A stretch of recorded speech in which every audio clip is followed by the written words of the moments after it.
In a small village called Umudike, in the rainforests of southeastern Nigeria, lived a kind farmer named Obina. He was a hard worker, honest, and always willing to help others. Obina lived alone because his wife Ifeoma had passed away from an unknown sickness many years ago. They didn't have any children, and this made Obina feel very lonely. The villagers often whispered about the nearby forest known as Nkwa Forest, a dense, impenetrable woodland that was said to be cursed. But one fateful day, Obina's life took a turn that would forever change not just his fate, but the destiny of the entire village. A severe drought had struck Umudike, drying up the rivers and withering the crops in the fields. The villagers were desperate, and their food supplies dwindled rapidly. Obina, who had always been self-sufficient with his small farm, found himself on the brink of starvation. With nothing left to lose, he decided to enter Nkwa Forest, and Obina found himself in a part of the forest that seemed untouched by time. The pool of water began to bubble and churn. Obina scrambled back in fear, but it was too late. A massive serpent, its scales shimmering like molten gold, rose from the depths of the pool. "You will bear a child, but not a human child. This child will be a dragon, a creature of immense power and terrible beauty. It will bring great change to the world, but whether that change is for good or ill will depend on you."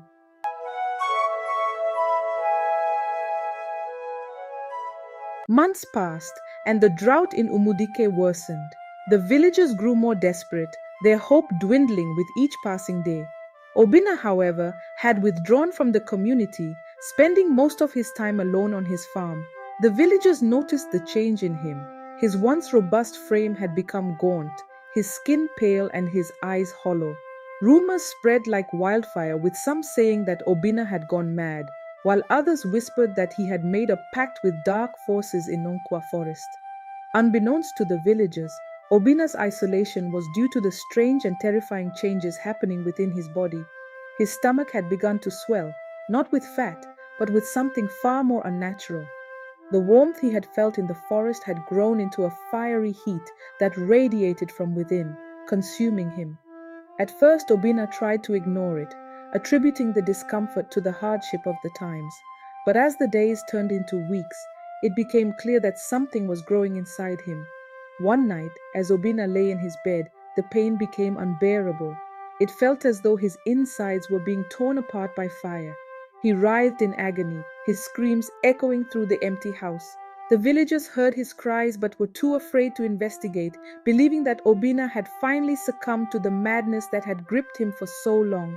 In the dead of night, as the moon hung high in the sky, Obina's body convulsed violently, and with a final blood-curdling scream, the child was born. But this was no ordinary child. As Obina lay panting on the floor, drenched in sweat and blood, he looked down at the creature that had come from his own flesh. The dragon was small, no larger than a human baby, but it was unlike anything Obina had ever seen.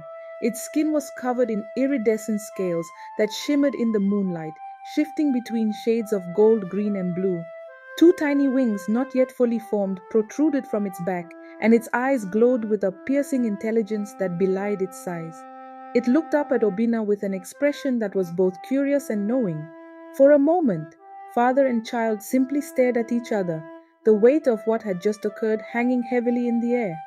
Obina's heart pounded as he reached out a trembling hand to touch the creature. The dragon, sensing no malice in its father, leaned into the touch, its warm leathery skin feeling strange yet familiar under Obina's fingertips. Obina knew that his life would never be the same again.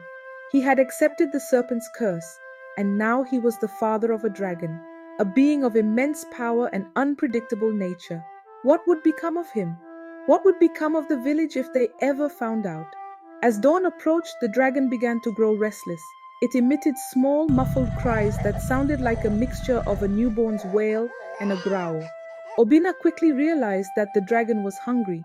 But what does one feed a creature born from magic and mystery? He tried offering it the little food he had left, dried maize, a bit of yam, and some palm wine, but the dragon rejected it all, turning its head away and hissing in frustration. Desperate and exhausted, Obina remembered the serpent's words. This child will be a dragon, a creature of immense power and terrible beauty. The realization hit him like a blow. This was no ordinary child. the dragon would need sustenance beyond the food of mortals. But what?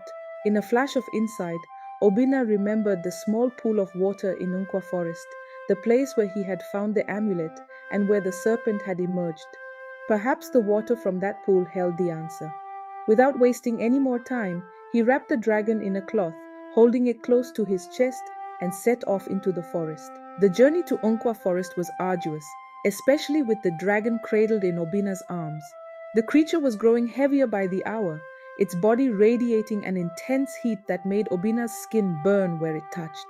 He pressed on, driven by the thought that this was his only chance to save the dragon and perhaps himself. The sun was beginning to rise when Obina reached the edge of the forest. The villagers were still asleep, oblivious to his departure. He hesitated for a moment, looking back at the village that had been his home for so many years. Deep down, he knew that returning with the dragon would be impossible. If the villagers saw it, they would not understand. They would be terrified. They might even kill the creature, or worse, turn on him, as they believed him to be the harbinger of some terrible curse. With a heavy heart, Obina turned and entered the forest, plunging into the thick undergrowth. Thank you for watching. Do not forget to like, share, and leave me a comment in the comments section. Also, do not forget to subscribe to my channel and click on the bell notification button to get notified when I upload the next part of this story. Bye for now.